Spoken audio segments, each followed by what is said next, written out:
Salut tout le monde, c'est Erwan Le Havrais, on se retrouve pour l'après-match de la deuxième journée de Ligue 1 McDonald's, j'ai failli dire Uber Eats, c'était encore l'année dernière. Non, de la Ligue 1 McDonald's avec cette rencontre entre Saint-Etienne et Le Havre, avec la victoire des Issy-les-Marines, 2 buts à 0, première victoire de la saison pour le club doyen. Je m'excuse bien sûr pour cette vidéo qui sort tardivement après le match, puisque le match a eu lieu samedi, je fais la vidéo après-match mercredi, donc forcément il s'est passé quelques jours, j'étais très occupé et pour cela que pour les raisons voilà, vous avez compris, en gros, je m'embrouille, mais vous avez compris, ça explique les raisons que cette vidéo a été décalée, mais mine de rien, je pense que j'ai bien fait, parce que il y a quand même de l'actualité du côté des transferts, notamment, et que si j'aurais fait la vidéo après match, avant, il y aurait peut-être pas eu toutes ces actualités, donc là c'est intéressant, parce qu'il y a quelques officialisations, et donc on va en parler aussi dans cette vidéo.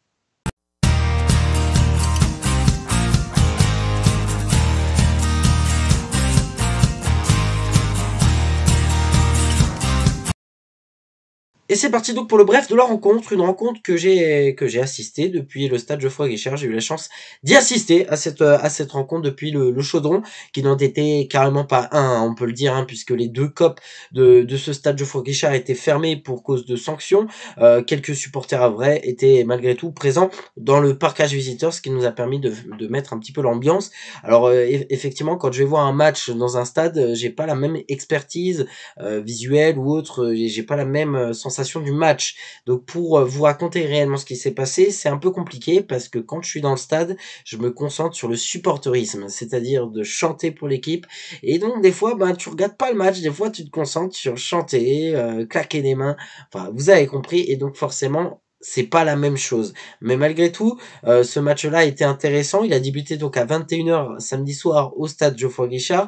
À la mi-temps 0-0, mais ce qu'on a à retenir, c'est notamment la barre transversale des Stéphanois, qui malgré tout font une bonne première mi-temps. De retour des vestiaires, le Hack obtient un penalty aux alentours de la 57e minute de jeu, et c'est Abdoulaye Touré qui réalise d'une panenka l'ouverture du score pour les Issy-les-Marines, 1 but à 0, panenka ou pas, en tout cas ça fait un petit peu débat, et Abdoulaye Touré a expliqué son geste tout simplement puisque le gardien stéphanois, donc monsieur Gauthier Larsonneur, lui aurait donné quelques mots d'oiseau, et donc pour se venger, il a décidé de le tirer de cette manière-là. Heureusement c'est rentré, parce que sinon ça aurait été complètement ridicule, et je lui en aurais voulu un petit peu quand même. Le Hack arrivera à faire le break 10 minutes après grâce à Ouna Sanganté, qui marque son premier but en Ligue 1, et donc ça fait 2-0 pour les Issy-les-Marines, un score que le Hack arrivera à conserver. On n'était pas loin de la cloître à un moment donné sur une situation assez intéressante. Malgré tout, le score restera comme tel qu'il est, c'est-à-dire une victoire des Issy-les-Marines, 2 buts à 0. Et c'est parti donc pour notre 100% hack. Belle victoire, voilà, on a fait le job. 0 but encaissé aussi, c'était mon inquiétude. La défense a été solide. Alors c'était que Saint-Etienne en face, mais malgré tout on a fait le boulot. On va pas s'en plaindre. Tout n'était pas parfait, mais en tout cas le score est parfait. Je veux dire 2-0. T'as la marge de progression, de protection, et puis derrière, tu ne prends pas de but. T'as gagné le match contre un adversaire qui a le même objectif que toi, c'est-à-dire le maintien, donc c'est un adversaire direct. Voilà, on a ramené les 3 points à la maison, rien à dire, le boulot a été fait.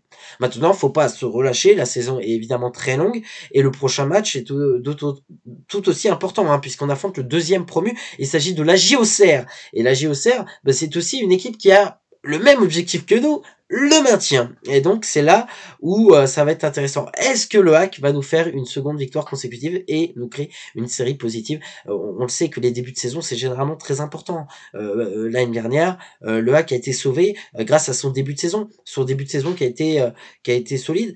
Et donc j'espère que ça fera la même chose, que ça se fera de la même manière cette année, mais avec une deuxième partie de saison qui, je l'espère, sera quand même un peu plus positive, parce qu'on s'était quand même fait peur à la fin de la saison dernière. Alors sur le match en question, comme j'ai dit, il y a eu de très belles choses, comme la première apparition de Zohavi, D'ailleurs, je sais même pas si je le prononce correctement. J'ai un petit bouchon d'oreille aussi, donc c'est pas facile pour moi de m'exprimer. J'ai pas le retour du côté gauche là. Enfin, j'ai pas le retour, donc c'est un peu compliqué. Bref, en tout cas, on a fait un match qui est correct. On a vu de belles choses, de moins bonnes, mais bon, après ça c'est compliqué de faire des matchs parfaits sur l'intégralité des 90 minutes. Il faut pas que je sois trop dur aussi avec les joueurs. Donc malgré tout, c'est une victoire à savourer. Mais voilà, on est déjà mercredi au moment où je fais la vidéo après match. Donc on est déjà à la mi-semaine et on est déjà prêt au final pour le match contre Auxerre. Donc je vais mettre ce match-là de Saint-Etienne de côté et j'ai aussi envie de vous parler des actualités du côté du HAC, notamment une arrivée, celle de Houssini, le joueur du Paris Saint-Germain qui arrive en prêt avec obligation d'achat à la clé, hein, je crois, c'est avec obligation d'achat si je ne me trompe pas. Houssini, l'avant-centre.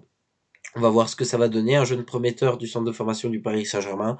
Derrière, c'est un poste où le HAC a quelques difficultés, en tout cas sur ces dernières années. Je pense aux 2 dernières années où c'était un peu dans le dur. Et ben, j'ai hâte de voir ce que ça va donner, hein, tout simplement, de regarder son premier match. Est-ce qu'il va pouvoir être prêt pour le match contre Auxerre? À voir. Sinon, ça viendra peut-être contre Toulouse. Donc non, j'ai hâte de le découvrir et de voir ce qu'il vaut sur le terrain. Mais je suis pas spécialement inquiet. Je pense que voilà, faut juste lui laisser du temps. Et puis voilà, c'est toujours intéressant quand on a de nouvelles recrues, d'autant plus quand c'est des jeunes joueurs. Après, moi, là où je suis un peu déçu, c'est que le HAC, c'est une marque de fabrique, c'est un centre de formation de haut niveau. Le HAC, c'est une fabrication de pépites, de grands joueurs en devenir. Et si on va chercher des joueurs d'ailleurs, donc des jeunes du Paris Saint-Germain ou autres, c'est qu'on est un peu limité sur notre centre de formation cette année et qu'on a eu du mal à faire émerger un avant-centre de qualité ou de d'autres joueurs parce qu'on n'a pas eu de grands joueurs du centre de formation cette année en tout cas qui a émergé. Donc voilà, on est obligé de chercher ailleurs parce que chez nous, on a un peu compliqué pour le moment. Donc on espère aussi que le centre de formation dans les années à venir, et ben, qu'on arrivera à recréer des pépites comme on a su le faire avant. L'autre actualité, hein, c'est le départ de Antoine Joujou. C'est acté, il quitte le HAC pour rejoindre Parma en Italie, le club promu en Serie A hein, cette saison. Parme de retour dans l'élite du football italien. Antoine Joujou s'est engagé auprès de ce club, qui est un club très respectable, hein, Parme en Italie. Mais vous inquiétez pas, Antoine Joujou, je pense que vous l'avez vu, hein, l'actualité les amis, va rester au HAC. Il est prêté encore pour cette saison, donc on ne perd pas Antoine Joujou pour la saison. Youpi, au moins on pourra compter sur lui. Mais l'année prochaine, il rejoindra le club italien. D'ailleurs, il ne sera pas garanti hein, que Parme sera en Serie A la saison prochaine. Il peut aussi tomber en Série B.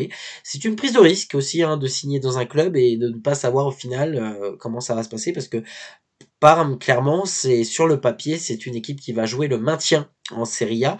Donc voilà, on a hâte de voir. Et puis il va rejoindre un ancien, à vrai, un Voyo Koulibaly. Je ne sais pas si vous vous souvenez, hein, ça date de pas si longtemps, mais c'est vrai qu'il a joué quoi, 2 ans, je crois, Voyo en pro au HAC. Et c'est vrai qu'il est toujours à Parme, Voyo Koulibaly. Je suis très content parce qu'apparemment ça se passe bien du côté de ce club. J'adorais bien, enfin j'aimais bien plutôt, c'est plus français, Voyo Koulibaly. Donc Antoine Joujou vendu, ce qui veut dire que bah, même si on le garde, bah, l'avantage c'est qu'on peut le garder pour cette saison, et l'avantage c'est qu'on reçoit l'argent directement maintenant. On a l'argent. Et si on a l'argent, ça veut dire qu'on peut prolonger André Ayew. J'ai hâte de voir.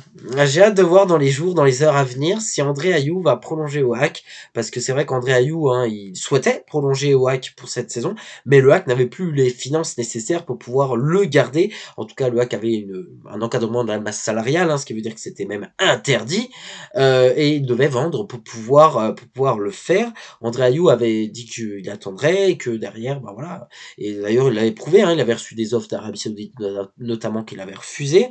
Sauf que ben ça tire en longueur, ça a tiré en longueur, ça a tiré en longueur, et en fait André Ayew il attire d'autres clubs, hein, et notamment Lille et notamment Brest, hein, 2 équipes qui d'ailleurs jouent la Coupe d'Europe cette année, et donc bah c'est quelque chose qui peut questionner un peu André Ayew. Heureusement, ces actualités-là datent de 3 jours et donc il n'y a pas eu d'officialisation d'André Ayew dans un de ces clubs que je viens juste de citer. Mais maintenant on a l'argent. On a l'argent, donc en final, est-ce qu'André Ayew va encore vouloir rester au WAC? En tout cas, s'il a attendu jusqu'à maintenant, je pense qu'il est prêt à rester. Mais d'un autre côté, quand tu as des clubs qui jouent à la Coupe d'Europe, ben, c'est aussi intéressant pour un joueur de son âge de se dire bah, peut-être que j'ai une dernière opportunité de pouvoir disputer ces compétitions-là. Ou alors il fera le choix de se dire bah, j'étais bien au WAC l'année dernière, pourquoi changer une équipe que j'apprécie, un groupe que j'apprécie, un club où au final j'ai réussi à faire de belles choses. Donc non, j'espère franchement qu'André Ayew va pouvoir rester pour essayer d'accompagner Ossini et notamment le développer aussi, ça va être important. Donc voilà. Et voilà, c'est tout pour cette vidéo. Merci à toutes et à tous de l'avoir suivi. Excusez-moi hein, encore du décalage entre la vidéo après match et le match Saint-Étienne-Le Havre. En tout cas, on se retrouve bientôt, très bientôt. On se retrouve samedi, hein, très exactement, pour la vidéo avant-match du prochain rendez-vous des Ciels et Marines, la 3e journée de Ligue 1 McDonald's, avec la vidéo avant-match. Le Havre à JOCR, le match parmi les matchs. Alors, j'ai hâte de voir ce second match au Stade de Sienne face à un adversaire abordable où l'objectif sera la victoire. Donc, à samedi et bonne deuxième partie de semaine à toutes et à tous.